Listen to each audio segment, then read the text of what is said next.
मुल्क में आज सोने की फी तोला कीमत में 450 रुपए का इजाफा हो गया। सिंध सराफा बाजार ज्वेलर्स एसोसिएशन के मुताबिक इस इजाफे के बाद मुल्क में एक तोला सोने के दाम 1,27,950 रुपए हैं। इसी तरह 10 ग्राम सोने की कीमत में 385 रुपए का इजाफा हुआ है, जिसके बाद 10 ग्राम सोने का भाव 1,09,696 रुपए है। एसोसिएशन के मुताबिक आलमी सराफा में सोने का भाव $10 कम होकर $1,890 फी औंस है। अपने अपने हिसाब से लोग खरीदते हैं, उनकी हैसियत जितनी है, जितना कमाते हैं, जितना खर्च करते हैं, जितनी उनकी रोज़गार चलता है, उस हिसाब से वो आते हैं और ख़रीद के चले जाते हैं। ये है, हमें परेशानी ये होती है कि बहुत देर से लोग आते हैं। रोज़गार रोज़ का नहीं है। रोज़गार रोज़ का हो तो फिर तो बंदा फिर बोले भी रोज़ का रोज़गार चल रहा है, रोज़ाना सेल हो रही है, रोज़ाना आमदनी हो रही है, महीने में आते हैं, हफ्ते में आते हैं, इस तरीके से होता है। हमारे को ये परेशानी है कि अभी के सोने का जो रुझान है ना वो घटता जा रहा है। अभी जो पहले था वो नहीं रहा। अभी भाव इतने आसमान से बातें कर रहे हैं। तकरीबन 1,27,200 रुपये का आज का भाव है। अभी क्या कि लोगों का रुझान सोने से हटता जा रहा है। वो कमाई नहीं है, वो धंधे नहीं है। अभी जो भी चल रहा है वो अल्लाह के आसरे हमारा कारोबार चल रहा है। बहुत देखें, ये बस अब तो खैर कॉस्ट में तो नहीं है गरीब के, लेकिन फिर भी अल्लाह का शुक्र है, काम चल रहा है लोगों का। ठीक है, कोई ऐसा मसला नहीं है, अल्लाह का शुक्र है, अभी भी चल रहा है, शुक्र अल्हम्दुलिल्लाह।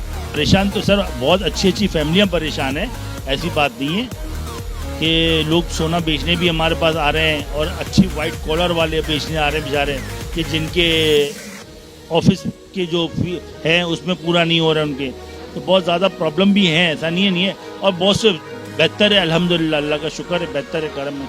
अभी सर इसने 2 दिन पहले 1,30,500 गई थी और कल मार्केट हुई है 1,27,500। ठीक है, तकरीबन 3,000 रुपये का डिफरेंस आ गया है। अब आज जो देखिए मार्केट क्या खुलती है, क्या है कि नहीं, यही होगी 1,27,500, इसी तरह होगी। सर सेल पे फ़र्क पड़ा है, सेल, हाँ बिल्कुल सेल नहीं है, सेल पे बहुत ज़्यादा फ़र्क पड़ा है। पब्लिक रोड पे नहीं है, पब्लिक बिल्कुल घर में सेम के बैठ गई कि कल क्या होगा। सेल पे बहुत ज़्यादा फ़र्क पड़ गया, बहुत ज़्यादा फ़र्क पड़ गया। देखिए, हमारे यहाँ मसला है लैक ऑफ कोऑर्डिनेशन और लैक ऑफ कंट्रोल। अगर आप देखें, अभी भी दुबई और सऊदी और ममालिक में सोने की मार्केट में जो कीमत है वो पाकिस्तान से कम है। मैं वकील हूँ, मैं देखता हूँ कि बहुत सारे लोग जो है वो सोना अपने सामान में छुपा के पाकिस्तान ला रहे होते हैं। अब अगर यहाँ पे सस्ता होता या बराबर होता तो नहीं करते ना। अब असल इशू ये है कि जो हमारी गवर्नमेंट के डिपार्टमेंट्स हैं वो कंट्रोल नहीं कर रही, जो चाहे अपनी कीमत रख ले। ना ऑयल ना पेट्रोल की कुछ है। अब कुकिंग ऑयल है वो अगर जैसे ईरान का बहुत सस्ता आ रहा है, तो क्यों आ रहा है सस्ता? वहाँ पे सस्ता क्यों है? क्योंकि ज़ाहिर इंटरनेशनल प्राइस कम है। यहाँ पे जो रिटेलर्स हैं वो अपनी बहुत ज़्यादा प्राइस रखते हैं, उनको कंट्रोल करने के लिए क्यों नहीं है?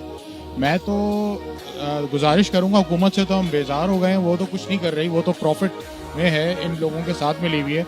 मैं तो आर्मी चीफ से गुजारिश करूँगा कि आप एक्शन लें कि ये जो हमारी लोकल बॉडीज़ जो कि प्राइस कंट्रोल करती हैं उनको एक्शन में लाया जाए, उनको फाइल किया जाए, ताकि लोगों को जो है रिलीफ मिले। वरना तो यहाँ पे दहशतगर्दी और चोरी डकैती चलती रहेगी।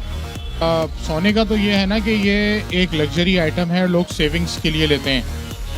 और दूसरा, हमारे यहाँ शादियों का जब सीज़न होता है तब प्राइस बढ़ी जाती है। तो सोना जो है उसकी प्राइस जो है कि वैलिड रीज़न है। वैसे आमतौर पे ये कहा जाता है कि जंग में ऑयल और सोना महंगा होता है, तो ये अपनी नेचुरल एक खुसूसियत है, उसकी वजह से महंगा हो रहा है। बस अब ये है कि हमारे यहाँ हर चीज़ में मार्जिन ज़्यादा होता है और कोई पूछने वाला नहीं है, तो इसलिए हमें जो है वो जब बेनिफिट मिलता है इंटरनेशनल कंज्यूमर्स को किसी चीज़ की प्राइस कम होने का, वो हमें नहीं मिलता। Thank you.